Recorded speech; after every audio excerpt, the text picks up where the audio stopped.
Hey guys, welcome back to the channel. It's been a while since we've posted on this channel and we've had a lot of updates, a lot of things going on. So first of all, check out our new turtle pond. So this is pretty awesome. So we have just basically finished this thing. It's been a work in progress for the last like 2 months, and we're pretty happy with it so far. There's even an alligator in it. It's not real. Everybody thinks they're real.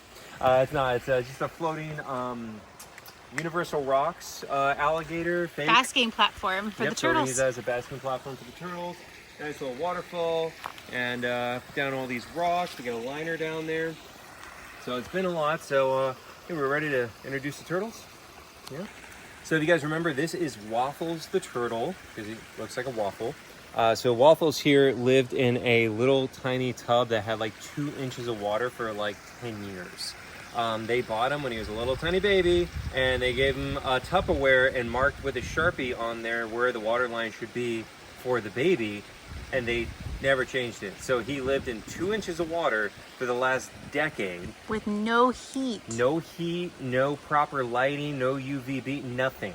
So as you can see, well, you know, that is not what a turtle. Let me grab one of the other ones. Let's show what it's supposed to look like. So look at the shell difference here of one that is healthy and pretty well taken care of versus Waffles here, who is just a hot mess. You know, so he's supposed to have that same domed shell right there, and it's just, man, it's just sad, you know. And the turtle shell, a lot of people don't understand, is their rib cage. I'm gonna say it again. It is literally their rib cage. The shell is the rib cage that has evolved to be able to protect the entire body. So when you see a deformed shell like this, that is literally, imagine your rib cage. This is where the spine is, right here across the back. The spine is also deformed. Imagine your spine being that deformed, your rib cage being that deformed, all of your skeletal structure being that deformed. That's what happens with improper care of these animals. And so it is very severe and really affects the quality of life for a turtle or tortoise to be so deformed. And so on that note too, they cannot come out of their shell, they cannot climb out of their shell. We had a guy here recently, he's like, well, can't you buy him a new shell to move into? Yeah, no, it doesn't work like that. It is part of their body, just like you cannot climb out of your rib cage, neither can the turtle. But we do see, you know, the total difference. And I mean, I would imagine they are around, maybe around the same age, honestly. You look at them like that way. All right, let's go ahead and release them into their new home.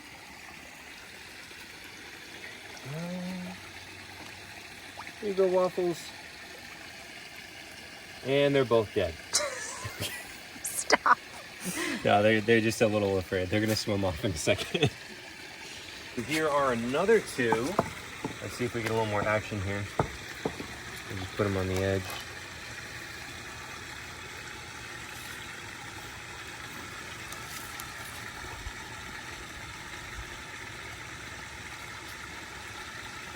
No. Whoop, there goes turtle. Go in. Thinking about it. And there we go. So the pond comes up to about Gabby's waist because she fell in. So. Yes, I did.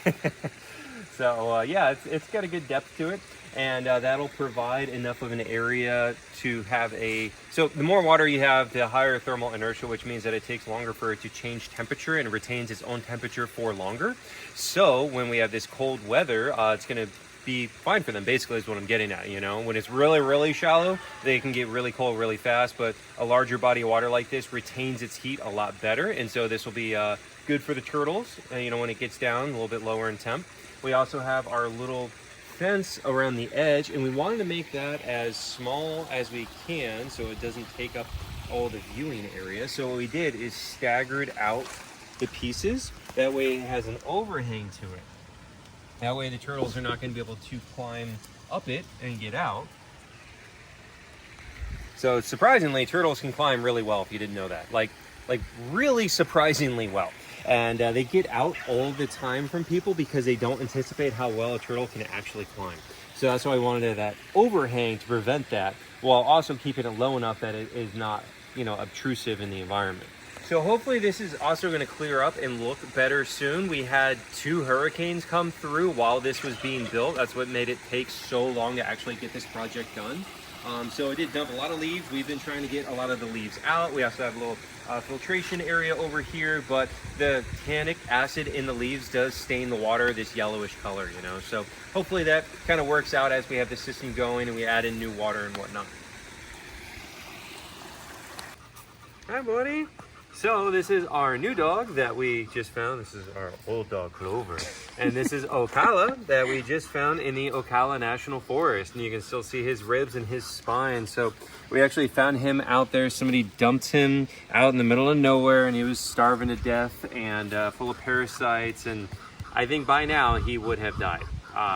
It was been 3 weeks, I think. since Not we got him. even. Not even. 3 weeks. So yeah, this poor baby was out there, and it took me and Gabby a while to actually catch him. And we just went out looking for snakes. You know, we're just trying to have a nice evening out. And yeah, we found this poor guy out there not doing so well. And it's been a rough time with him. You know, we've had vet visits with him and getting him all of his shots and everything and treating for parasites. And he's had a hard time. So yeah, I don't think he would be alive if he was still out there right now. So we decided to name him Ocala after the Ocala National Forest where we found him. And originally, obviously, we did not want 3 dogs, but he is honestly just like the perfect dog. He has no prey drive. He loves Clover. Clover's good with him. You know, we would never do anything to endanger our animals. That was like a big deciding factor. If he had a high prey drive, it just wasn't going to work out. Because Clover we've had since she was a puppy. Bambi. Bam! Bambi's a little... Like Bam, that little gremlin's over there rolling in poop. Bam's a little rat, so Come she here, can't kill anything. So luckily he does not have a good a high prey drive. And Clover's a dominant dog, and he's pretty submissive. So, you know, she kind of bullies him a little bit, bosses him around, and he can handle it. So he's just a perfect fit. Come here, Bam. What are you doing, Bam? In your little sweater. And there's Bird, being a menace as usual. Oh, Bam. Oh, Bam. Oh, Bam. So that's Ocala. And we also have some new birds that you guys haven't seen on this channel. Start with the big bird. I think we might have showed him on the new channel. Did we? Maybe. Oh. Well, here you go. So we do have 3 emus now. I'm pretty confident we did show him, but you guys can see how big the girls are getting. Coming in hot. Pebbles is not the friendliest. He is 6 years old. And then those are the girls. There's Echo and Summer. Look, Miss Summer. Summer salting as usual. And then Echo's on top of her. So they are getting big. Yes, they still come out and hang out in the pond. You guys can see that on Chris's channel. We try to get Pebbles out, but I don't know why he doesn't want to come out. He like walks around over here and that's it. We would love to get him into the pond as well, but oh my gosh. Come here. Summer's over there having the best time. Oh, he's trying to kick you. See that kick? The girls are just having a good time. Look at them. Oh They're just playing. He's out for blood. Watch out, Clover. Luckily, they don't care much about the dog. Well, they don't care about Clover. Yeah, that's true. They try to stomp Ocala and Bam. Since they grew up with Clover, they're fine with her. Look. They're so dumb. I love them. Emu interpretive dance. Crazy. Hey, Pebbles. You coming to kill me? They said, no, you ruined it.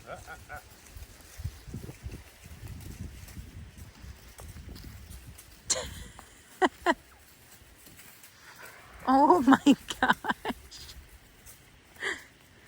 All right, let's go show some of the other animals.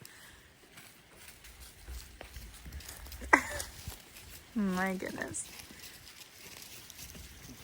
I gotta get some video It's of cute. it. I don't think you guys have seen the new Finch aviary. Or the second aviary. Yeah. They've had a lot going on. So this one has got a bunch of finches in it, all different kinds. We're going through a little bit of a cold snap, so we've got a heat lamp on in there for them, but they are very cute little things that are very hard to film, so good luck. But there are 16, 17 of them in here. they're cute. Well, I don't see any of them, but you can see them on Chris. There we go. It's on Chris's daily vlog channel. We have some red-headed parrotfinch, scaly-breasted munia, blue-headed parrotfinch, I think tricolored finches, and a double-barred owlfinch. So quite a few. And zebrafinch, white zebrafinch. So these guys all came from the Butterfly Conservancy down in the Keys. They were looking for a home for them. So now we can take more finches in, and it's very small wire. We also meshed it to prevent small snakes. Screened it. This is like patio screen. Yep. So the bigger birds are, do you want to explain why we did it for them? I'm going to butcher it. Because they're finch, I mean, they're tiny. A rat snake that's like this big could eat a finch still. Right. You know? So like we wanted to put the screen over them, the bigger birds. So they have the same half-inch mesh that will stop any snake that would be big enough to harm one of them. Right. But that won't stop a little tiny pencil-thin snake. Garter snake or something, which is not a concern for larger parrots, but for a tiny finch it is. I don't know where they all are, but they're super cute, and I just love this aviary. We made it like super natural for them. Let's look at Jelly Bean who have that. So we've been moving birds around a bit, and we have new birds. So this is Azula. Hello. Hello. Oh, hello. This is a blue-fronted Amazon parrot. Loves women, does not like men. Yeah, she tries to attack me. You guys already know Olaf. Here's Olaf. Hi, Olaf, and he's been doing great. And then we have, you know, the two cockatoos. Hello. And then when we got our African crested porcupine from Jungle Island, he also came with an eclectus parrot. Chloe, Chloe. Yep, and also Suki, the golden conure. They are inside the house since it got a little chilly, and they're a little bit more immunocompromised. Yeah, Suki just had a little bacterial infection a few weeks ago, so she's just finishing up a course of meds. And then Blue is also inside too, because Blue is just so skinny. Yeah, Blue is just... and then Cosmo, our new bird, has heart disease and diabetes. Yeah, so that's fun. We had him for like a month, and then he started like having stroke-like episodes. He had to be hospitalized. He's an older eclectus parrot, and yeah, we discovered he has heart disease and diabetes. But he's been doing great on his meds, and Olaf's doing great on his meds. And there is Jelly Bean in his new enclosure. And we did do some native landscaping. So there's a banana tree and a bunch of like native safe plants. Banana trees are not native. No, I know. Everything else is. Yeah. So there's Jelly Bean. We still have to clean up like the back. I know you guys can see like on the back side. Well, first the well. We are going to cover the well. There's some hoses back there. Rocky. But yeah, so this is a much bigger area for him. Hi, what is Rocky. this? A 12 by 16 maybe? Something like that. Yeah, it's big. It's big, and he has a really good time, Rocky. so he likes it. There's Rocky. You guys know Rocky.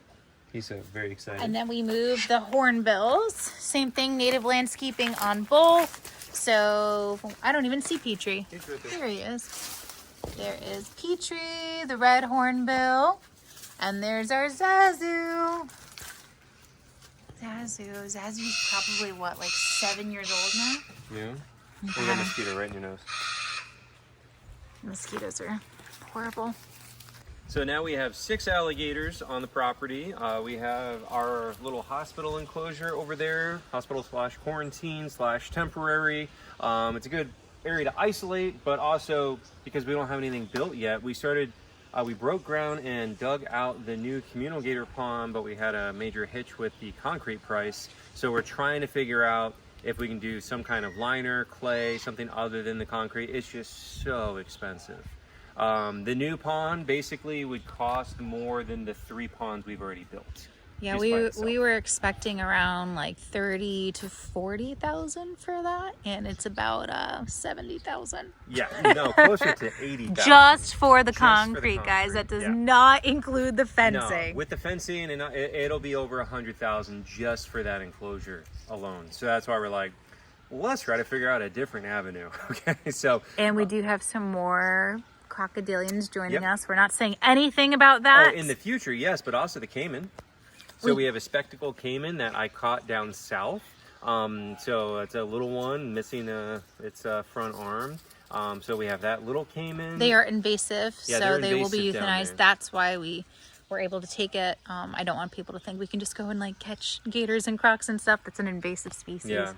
Yep. So he's tiny. He's like smaller than tadpole. So Bam! he's in a. Bam was raiding something over there. I'm sure she was. And then you guys know Aquila the crocodile. Yep. So yeah, we'll be setting up new hospital enclosures until we figure it out, because we do want to save gators. But we've talked about this extensively, specifically on Chris's vlog channel. We are trying to mitigate fighting.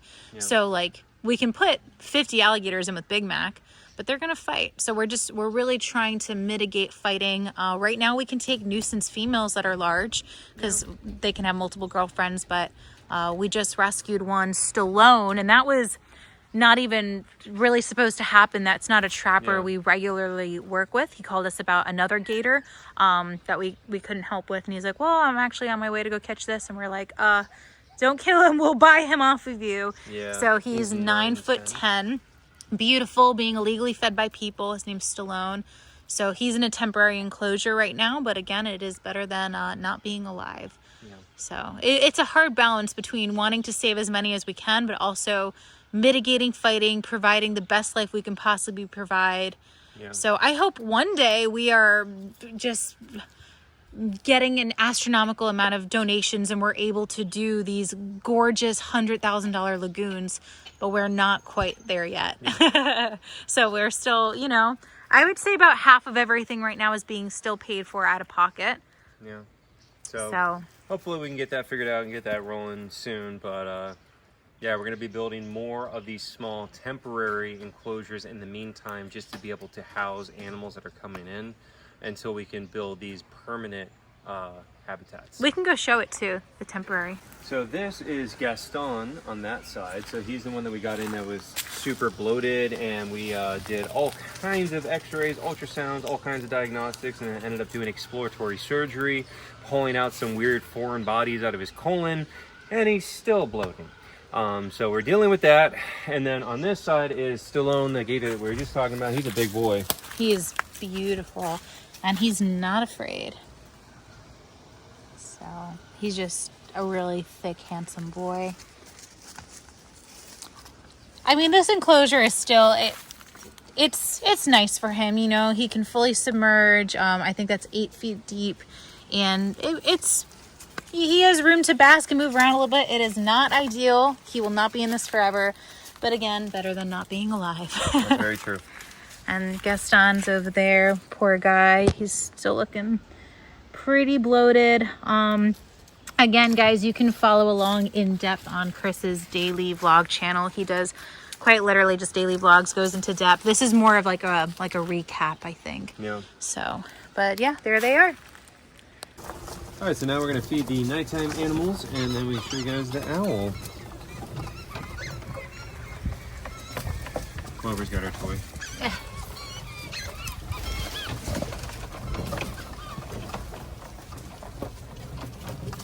Oh, the chunky skunk. She's very excited. So for Asami, we got eggs, carrot, sweet potato. This is a new salmon and rice, low-fat, pre-made dog food. I'm not going to get in the habit of giving that to her because everything is very lean, and skunks are prone to obesity and captivity. Hard-boiled egg, pepper. It's going to be good. And live insects. Chunky skunk.